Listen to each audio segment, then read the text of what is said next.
Bismillahirrahmanirrahim. Assalamualaikum warahmatullahi wabarakatuh. Hamdan wa syukran laka ya Allah, salatan wa salaman laka ya Rasulullah. Ashhadu an la ilaha illallah wa ashhadu anna Muhammadan abduhu wa rasuluh la nabiyya ba'd. Pemirsa TV channel yang dirahmati Allah, sesungguhnya orang yang paling bahagia adalah orang yang ikhlas. Semakin ia ikhlas, maka semakin pula ia merasakan kebahagiaan, semakin pula ia merasakan ketenangan, semakin pula ia merasakan kenyamanan. Bagaimana tidak? Karena Allah mengenalnya, Allah menerima amalannya, amalan soleh tercatat. Begitupun seluruh perintahnya diterima oleh Allah dan meninggalkan semua larangan-larangannya. Ketika kita dikenal oleh tokoh masyarakat misalnya, oleh pejabat, oleh presiden sekalipun, betapa bahagianya.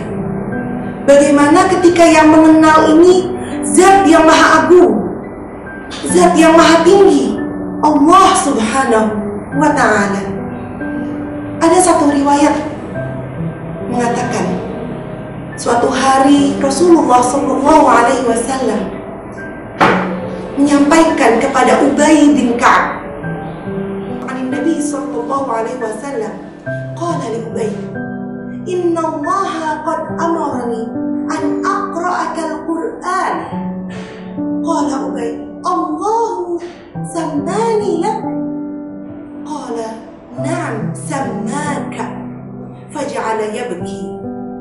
Yang artinya, pada hari itu Rasulullah menyampaikan kepada Ubay, Inna Allah qad amari an aqra'aka al-Qur'an. Allah memerintahkan kepadaku untuk membacakan Al-Quran kepada engkau. Qala, berkata Ubay, Allahu sammani laka. Apakah Allah benar-benar menyebut namaku kepadamu? Qala, bersabda Nabi, na'am, iya. Maka Ubay menjadi menangis, menangis terharu, menangis penuh kebahagiaan, karena Allah mengenalnya. Orang yang ikhlas benar-benar melakukan amalannya itu karena Allah.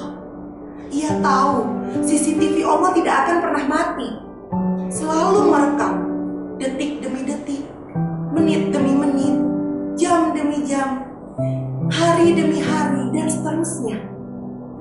Maka ia tidak mengharapkan pujian, ia juga pun tidak takut dicela, dan tidak mengharapkan selain ridho Allah lillahi ta'ala. Maka inilah yang dinamakan dengan kebahagiaan yang hakiki.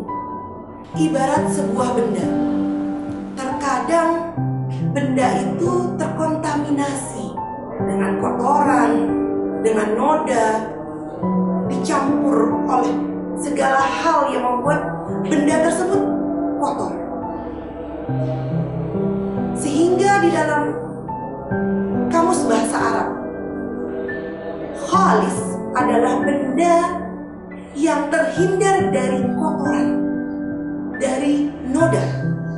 Adapun pekerjaan untuk membersihkan benda tersebut dari kotoran, dari noda, dinamakan ikhlas. Ikhlas di sini bukan berarti rela, yang seperti orang Indonesia kenal. Saya ikhlas, saya rela, bukan. Ikhlas di sini menurut bahasa bermakna murni, pure, bersih, bening. Sehingga menurut istilah adalah memurnikan amal soleh dengan mengharapkan keridhaan dari Allah subhanahu wa ta'ala. Ibarat jasad tanpa ruh, maka jasad itu akan mati.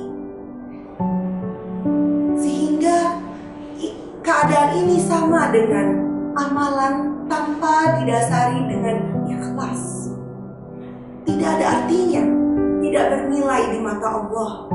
Di dalam Al-Quran mengatakan, faja'alnahu haba'an manthura, maka Allah jadikan amalan tersebut bagaikan debu yang bertebaran. Tidak ada artinya di mata Allah. Al-Quran juga menggambarkan dengan bahasanya yang indah. Di dalam surat Al-Mu'minun ayat 21, wa inna lakum fil an'ami la'ibratan nusqikum mimma fi butuniha wa lakum fiha manafi'un katsirah. Al-ayat yang artinya bahwasanya di dalam hewan ternak kalian dapat diambil ibrah, pelajaran. Nusqikum mimma fi butuniha, kami berikan dari dalam perutnya. Walakum fiha manafi'un katsirah, banyak manfaat ya, dari apa yang keluar dari dalam perutnya itu memberikan banyak manfaat. Imam Ibnu Katsir dalam kitabnya mengatakan bahwasanya nusqikum mimma fi butuniha ini berarti labanun kharijun fi ma baina farfin wadam. Jadi susu yang keluar di antara kotoran dan darah. Bahasa yang sangat indah. Susu dapat keluar walaupun mengalir, walaupun di sekitarnya terdapat kotoran dan darah. Tetap berwarna putih, tetap jernih, tetap murni, tetap memberikan manfaat. Ini sama halnya dengan amalan yang ketika kita dilakukan dengan ikhlas, tidak terkontaminasi dengan kesombongan, tidak terkontaminasi dengan niat duniawi, tidak terkontaminasi dengan hal-hal yang merusak keikhlasannya. Imam Malik adalah seorang ulama besar pengarang kitab Al-Muwatta, di mana ulama-ulama mengatakan bahwa di dalam kitab tersebut memiliki sanad emas, karena ada sanad an Nafi' an Abdullah bin Umar anin Nabi sallallahu alaihi wasallam. Suatu hari didatangi oleh muridnya yang bertanya, banyak pengarang-pengarang yang selevel dengan Imam Malik mengarang kitab, membuat kitab, dan memberikan nama kitab tersebut dengan nama Al-Muwatta. Lalu apa jawaban Imam Malik? Maka lillahi fahuwa baqin. Apapun perbuatan ketika didasari dengan keikhlasan maka akan kekal. Benar, beberapa tahun setelah pertanyaan itu, suku Tartar menyerang Irak sehingga memusnahkan seluruh buku. Hanya buku Imam Malik, yaitu Al-Muwatta, yang masih tersisa. Pemirsa TV yang dirahmati Allah, sifat ikhlas memang sangat sulit, sangat berat untuk diraih. Makanya Imam Ibnu Qudamah mengatakan di dalam kitabnya ada 3 hal yang membuat sulitnya meraih keikhlasan. Yang pertama adalah suka pujian. Bahkan peneliti mengatakan bahwa manusia itu lebih suka dipuji dibanding dikasih duit. Misalnya, saya kasih $100 kepada kalian, kemudian bahagialah dengan duit itu. Lalu orang tersebut datang ke money changer, menukar duitnya. Ternyata $100-nya palsu. Marah nggak? Marah. Wah, gimana nih? Karena dikasih duit palsu. Seperti itu. Bagaimana dengan pujian? Ketika ada sepasang kakek dan nenek. Nenek ini berusia 139 tahun, dimana kita tahu semakin tua, semakin hari semakin menua. Namun suaminya mengatakan, sungguh semakin hari engkau terlihat semakin cantik. Apakah pujian ini asli atau palsu? Kita tahu semakin hari semakin tua. Walaupun pujian itu palsu, tetap ia bahagia. Ini menandakan bahwa manusia lebih senang dipuji daripada duit. Kemudian yang ketiga yang membuat keikhlasan itu memudar adalah hubbud dunia. Bahkan kecintaannya kepada dunia menjadikan ia tamak kepada dunia. Di dalam Al-Quran mengatakan, wa tuhibbunal mala hubban jamma, dan manusia sangat mencintai harta dengan kecintaan yang teramat sangat. Bahkan di dalam satu riwayat Imam Bukhari dan Imam Muslim mengatakan an Ibni Abbas bahwa Rasulullah Shallallahu Alaihi Wasallam bersabda, "Lau anna libni Adam wadiyani min mal." Andaikan anak Adam diberikan 2 lembah, ya, bisa harta ataupun emas, labtagha wadiyan tsalitsan, maka ia akan mencari dan meminta lagi 1 lembah harta ataupun emas yang ketiga.